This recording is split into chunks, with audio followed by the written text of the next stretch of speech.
RG Kar medical কলেজের তরুণী চিকিৎসককে ধর্ষণ এবং হত্যার ঘটনায় প্রমাণ ধ্বংস করেছেন পশ্চিমবঙ্গের মুখ্যমন্ত্রী মমতা বন্দ্যোপাধ্যায়। উঠল এমনই বিস্ফোরক অভিযোগ।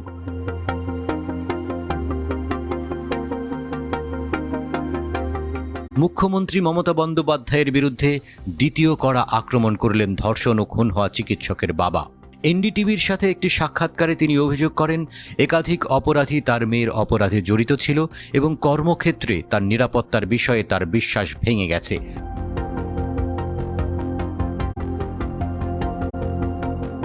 ভারতের পশ্চিমবঙ্গ রাজ্যের কলকাতায় আরজিকর মেডিকেল কলেজে ধর্ষণ ও হত্যার শিকার সেই চিকিৎসকের মা বলেছেন, রাজ্যের মুখ্যমন্ত্রী মমতা বন্দ্যোপাধ্যায়ের উপর তাঁরা আস্থা হারিয়ে ফেলেছেন। তিনি ন্যায় বিচার নিশ্চিত করতে ব্যর্থতার জন্য মমতার সমালোচনা করেন, এই বলে যে ডাক্তারদের সাথে পরামর্শ তার মতামতকে সমর্থন করে যে